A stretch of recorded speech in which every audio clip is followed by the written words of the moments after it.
Friends, welcome to our channel. Friends, ఇప్పుడులో AP రాష్ట్ర వ్యాప్తంగా ఉన్నటువంటి డ్వాక్రా మహిళలకి ఏపీ రాష్ట్ర ప్రభుత్వం అదిరిపోయే శుభవార్త చెప్పిందండి. రాష్ట్ర ప్రభుత్వం పలు సంక్షేమ పథకాలు అయితే ఈ యొక్క 2025 సంవత్సరం సంబంధించి డ్వాక్రా మహిళలకు సంబంధించి అయితే తీసుకొస్తుందండి.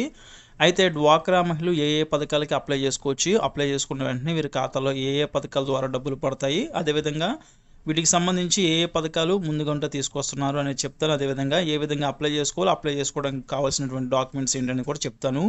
డ్వాక్రా మహిళలు ఎవరైతే మొదటిసారి మన ఛానల్ విజిట్ చేస్తారో తప్పకుండా మన ఛానల్ సబ్స్క్రైబ్ చేసుకుని ఫాలో అవుతుండండి. ఎందుకంటే ఏపీ రాష్ట్ర ప్రభుత్వం నుంచి ఎప్పుడు ఏ చిన్న అప్డేట్ వచ్చినా సరే నేనైతే వీడియో చేసి తిరుగుతున్నానండి. కాబట్టి తప్పకుండా మన ఛానల్ అయితే సబ్స్క్రైబ్ చేసుకుని ఫాలో అవుతుండండి. ఇక ఏపీ రాష్ట్ర ప్రభుత్వం డ్వాక్రా మహిళలకు సంబంధించి పలు సంక్షేమ పథకాలు అయితే తీసుకొస్తుందండి. ఈ యొక్క పథకాల ద్వారా డ్వాక్రా మహిళలు ఎవరైతే ఉన్నారో వీరు ఆర్థికంగా ఎదిగేందుకు, అదేవిధంగా పారిశ్రామికవేత్తలుగా తీర్చిదిద్దేందుకైతే కూటమి ప్రభుత్వం, టీడీపీ ప్రభుత్వం అయితే సిద్ధంగా ఉందండి. అయితే దీనికి సంబంధించి డ్వాక్రా మహిళలకు సంబంధించి ఎవరైతే మహిళలు ఉంటారో ఆర్థికంగా బలోపేతం కావాలని చూస్తున్నారో అలాంటి వాళ్ళందరికీ సంబంధించి ఈ యొక్క పథకాలన్నీ కూడా రాష్ట్ర ప్రభుత్వం తీసుకొస్తుందండి.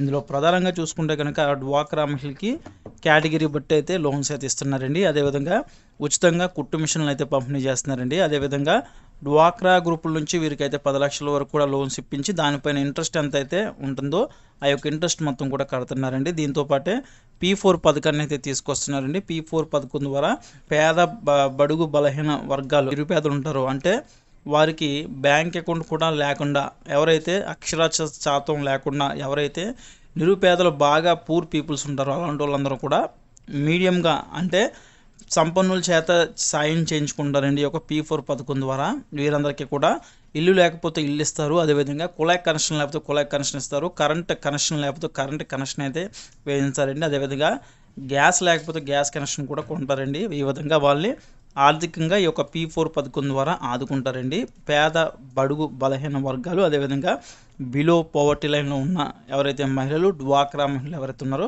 వీరందరూ కూడా ఆదుకోవడం అయితే జరుగుతుంది. కూటమి ప్రభుత్వం P4 పథకాన్ని అయితే తీసుకొచ్చారండి.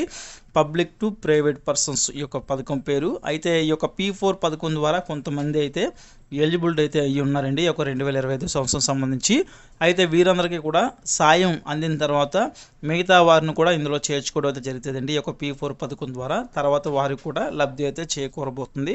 ఇప్పటికే ఈ యొక్క పథకాన్ని అయితే స్టార్ట్ చేసి అయితే ఉందండి రాష్ట్ర ప్రభుత్వం. ఇప్పటికే విరాళాలు అయితే సేకరిస్తుందండి. ఎవరైతే విరాళాలు ఇవ్వాలనుకుని ముందుకు వస్తున్నారో వారి దగ్గర నుంచి విరాళాలు తీసుకోవడం, ఎంతమంది అయితే ఉన్నారో అంతమందికి కూడా ఈక్వల్గా ఏమేమి ఇవ్వగలం అని చెప్పేసి ప్రభుత్వం కంపల్సరీ వారికి అయితే ఇవ్వడం అయితే జరుగుతుంది. ఇక్కడ చేసేటువంటి సాయం ఏ విధంగా ఉంది అంటే ఉద్యోగాలు ఏమైనా ఇస్తున్నారా, లేదంటే కనుక డబ్బు పరంగా సాయం చేశారా, ఏ విధంగా వారు సాయం చేశారు దాతలు అనే దాన్ని బట్టి వీరు కూడా ఇక్కడ సాయం చేయడం అనేది ఉంటుందండి. ప్రధానంగా వారికి ఏమీ లేవో అదే తీసుకుంటారండి, అదే ఇస్తారు. బేసిక్స్ నీడ్స్ మినిమంగా వారు బతకడానికి ఏవైతే కావాలో, ఉండడానికి ఇల్లు కావాలి, అదేవిధంగా కట్టుకోవడానికి ఇల్లు, ఇలాగా వారికి ఏమేమి కావాలో లోన్స్ ఏమైనా కావాల్సిన ఇప్పిస్తారు. ఇట్లాంటివి ఏం కావాలో వారికి బతకడానికి అవి అయితే ఇప్పిస్తారండి. ఉద్యోగం లేకపోయినా ఉద్యోగం అయితే ఏదో కల్పిస్తారండి ప్రైవేట్ సెక్టర్లో కానీ, లేదంటే కనుక వేరే విధంగా వ్యాపారం పెట్టే విధంగా ఏదైనా అవకాశాలు ఉంటే అలా కూడా కల్పిస్తారు ఈ యొక్క P4 పథకం ద్వారా. ఇక దీంతో పాటే డ్వాక్రా మహిళలకి కేటగిరీ పరంగా అయితే లోన్స్ అయితే రాష్ట్ర ప్రభుత్వం ఇస్తుందండి. ఏమైనా వ్యాపారం చేసుకోవాలంటే వీరికి BC loans, ST loans, SC loans, ఈ రకంగా కేటగిరీ బట్టి ఈ రకంగా ఓసీ లోన్స్, ఇట్లాంటి లోన్స్ అన్నీ కూడా ప్రొవైడ్ చేయడం జరుగుతుందండి. ఈ లోన్స్ ద్వారా ఏంటంటే వీరు ఏమైనా వ్యాపారం పెట్టుకోవాలనుకుంటే కనుక దానికి సంబంధించి పెట్టుబడి పెట్టేందుకైతే వీరి దగ్గర డబ్బులు ఉండవండి. వీరైతే బ్యాంకుల నుంచి డైరెక్ట్ అయితే ఇక లోన్స్ అయితే కల్పిస్తారు. ఏదైతే వీరు కొనుక్కోవాలనుకుంటున్నారో యూనిట్ కావచ్చు, లేదంటే కనుక అమౌంట్ మొత్తం కూడా వీరికి ఇప్పించడం ఈ విధంగా చేస్తారండి. దీన్ని సబ్సిడీ లింకేడ్ లోన్స్ కూడా అంటారండి. సబ్సిడీ లింకేడ్ లోన్స్ అని కూడా అంటారు. ఈ విధంగా వారికి 3 లక్షలు పెట్టి ఏమైనా కొనుక్కున్నారనుకోండి వ్యాపార నిమిత్తం, దానిపైన రాష్ట్ర ప్రభుత్వం 1 లక్ష రూపాయల పైన సబ్సిడీ అయితే వీరికైతే ఇస్తుందండి. అంటే మిగతా అంతా కూడా వీరైతే కట్టుకోవాల్సి అయితే ఉంటుంది ఈఎంఐ రూపంలో. ఇక్కడ ఏంటంటే రాష్ట్ర ప్రభుత్వం మిగతాదంతా కూడా సబ్సిడీ కింద అయితే కల్పిస్తుందండి. గతంలో కన్నా ఇప్పుడైతే ఏదైతే కేటగిరీ లోన్స్ అయితే ఉన్నాయో అవి అయితే మరుగుపరిచి మహిళలకి, ఎస్పెషల్లీ మహిళల్ని ఆర్థికంగా ఆదుకునేందుకు, డ్వాక్రా మహిళలను ఆర్థికంగా ఆదుకునేందుకైతే ఈసారి అయితే ఈ యొక్క పథకాలు అయితే అమలు చేస్తుందండి టీడీపీ కూటమి ప్రభుత్వం అయితే. కాబట్టి అందరికీ కూడా పక్కాగా అయితే ఈ యొక్క కేటగిరీ లోన్స్ కూడా ఇవ్వడం అయితే జరుగుతుంది.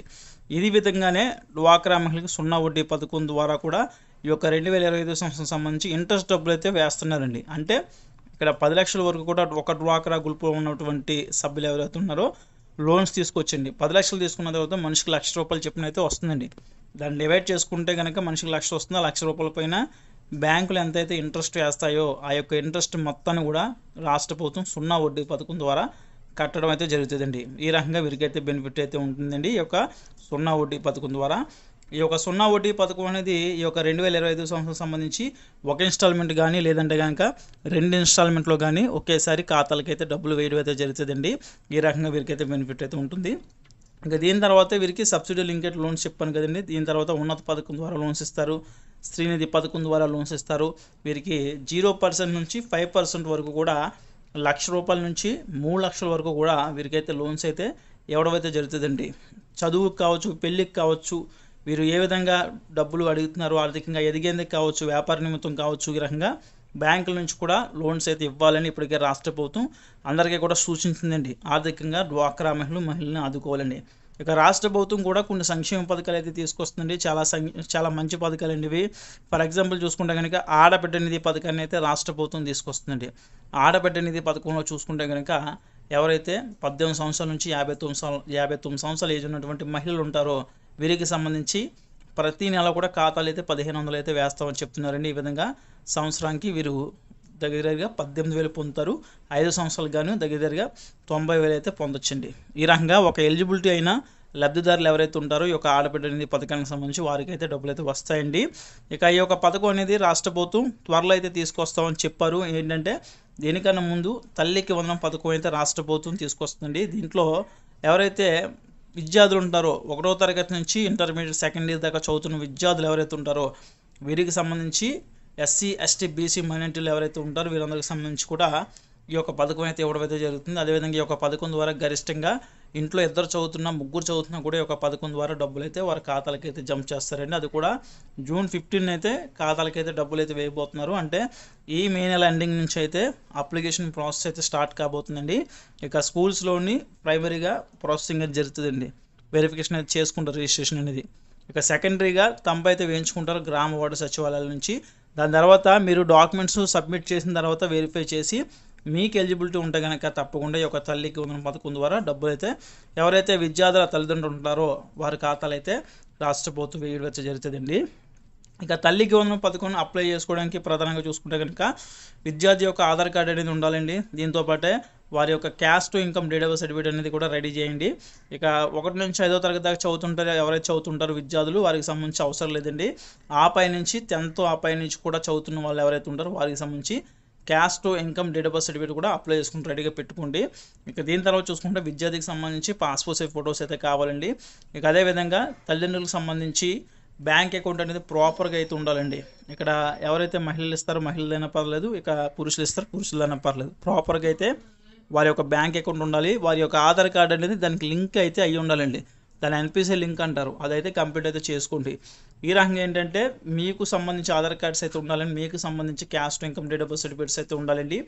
దీంతోపాటు ఒక ఎన్పిసి లింక్ అనేది కూడా కంప్లీట్ చేసుకుని మీరైతే పథకానికి ఎలిజిబిలిటీ అయితే కనుక తప్పకుండా మీకైతే గరిష్టంగా మీ ఇంట్లో 2 చదువుతున్నా 3 చదువుతున్నా కూడా ఖాతాలు అయితే ఇద్దరైతే 30,000, 3 అయితే 45,000 అయితే ఖాతాలు అయితే డబ్బులు అయితే వేయడం అయితే జరుగుతుంది. ఈ రకంగా కూడా బెనిఫిట్స్ అయితే ఉంటాయండి. ఇంకా తల్లికి వందనం పథకం చూసుకుంటే కనుక ఈ రకంగా రాష్ట్ర ప్రభుత్వం డబ్బులు అయితే జూన్ 15వ తేదీన అయితే అందరి ఖాతాలో కూడా రాష్ట్ర ప్రభుత్వం డబ్బులు అయిపోతుందండి. దీని తర్వాత మనకి ఆడబిడ్డ నిధి పథకాన్ని అయితే రాష్ట్ర ప్రభుత్వం తీసుకొస్తామని చెప్పారండి. ఆడబిడ్డ నిధి పథకంలో కూడా ప్రతి నెల కూడా ఎవరైతే ఒక రేషన్ కార్డుకి సంబంధించి ఒక ఇంటికి సంబంధించి ఎవరైతే మహిళలు 18 సంవత్సరాల ఏజ్ దాటినటువంటి మహిళలు ఎవరైతే ఉంటారో ముఖ్యంగా డ్వాక్రా మహిళలు ఎవరైతే ఉంటారో వారికి అయితే బెనిఫిట్ అయితే ఈ యొక్క ఆడబిడ్డ నిధి పథకం ద్వారా ఉంటుందండి. కాబట్టి వీరికైతే 15,000 అయితే వీరికైతే 18,000 అయితే రాష్ట్ర ప్రభుత్వం ఇవ్వబోతుందండి. ప్రతి నెల కూడా 1,500 చొప్పున అయితే ఖాతాలో అయితే వేయబోతుందండి. ఈ రకంగా సంవత్సరానికి 18,000, 5 సంవత్సరాలకు కానీ 90,000 అయితే పొందొచ్చండి. అదేవిధంగా రేషన్ కార్డులో కంపల్సరీ వీరైతే ఉండాలండి. కంపల్సరీ రేషన్ కార్డులో ఉన్న వారికి మాత్రమే ఇంటికి ఒక్కరికి చొప్పున ఈ యొక్క పథకం అయితే ఇవ్వడం అయితే జరుగుతుంది. ఇంకా ఇది కూడా ఈ యొక్క పథకం అప్లై చేసుకోవడానికి మీ దగ్గర మీ యొక్క ఆధార్ కార్డు ఉండాలండి, బ్యాంక్ అకౌంట్ అయితే ఉండాలండి, caste income date of birth certificate అయితే ఉండాలండి, 2 పాస్పోర్ట్ సైజ్ ఫొటోస్ అయితే ఉండాలండి. చదువుకుంటే కనుక చదువుకున్న సర్టిఫికేట్ అయితే పెట్టవలసి అయితే ఉంటుందండి, లేదంటే కనుక అవసరం లేదు, మ్యాండేటరీ అయితే కాదు. సో ప్రైమరీగా ఏంటంటే ఈ యొక్క పథకానికి సంబంధించి రాష్ట్ర ప్రభుత్వం ఏంటంటే ఎవరైతే మహిళలు ఉంటారో వాళ్ళని ఆర్థికంగా ఆదుకునేందుకు ఈ యొక్క పథకాన్ని అయితే తీసుకొస్తుంది. కంపల్సరీ బ్యాంక్ అకౌంట్ అయితే ఇచ్చి మీరైతే ఈ యొక్క పథకానికి ఎలిజిబిలిటీ అయితే కనుక ప్రతి నెల కూడా 1500 అయితే ఖాతాలు అయితే వేస్తారండి. దీని తర్వాత P4 పథకాన్ని కూడా తీసుకొస్తున్నారండి. ఎవరైతే మహిళలు డ్వాక్రా మహిళలు ఎవరైతే ఉన్నారో వాళ్ళని ఆర్థికంగా ఆదుకునేందుకు. సో ఎవరైతే అట్టడుగున ఉన్నటువంటి వారు ఉంటారో, అంటే వారికి సొంత ఇల్లు కూడా లేదో, బ్యాంక్ అకౌంట్ కూడా లేదో, ఇలాగా నిరుపేదలు ఎవరైతే ఉంటారో వారికి సంబంధించి ఒక P4 పథకాన్ని అయితే రాష్ట్ర ప్రభుత్వం అయితే ఇవ్వబోతుంది. ఈ రకంగా బెనిఫిట్స్ అయితే పొందుతున్నారండి ఈ యొక్క సంక్షేమ పథకాల ద్వారా. ఇక రాష్ట్ర ప్రభుత్వం నుంచి ఈ యొక్క సంక్షేమ పథకాలకు సంబంధించి ఎప్పుడు ఏ చిన్న అప్డేట్ వచ్చినా నేనైతే వీడియో చేసి తెలుపుతాను. కాబట్టి తప్పకుండా మన ఛానల్ అయితే సబ్స్క్రైబ్ చేసుకుని ఫాలో అవుతుండండి.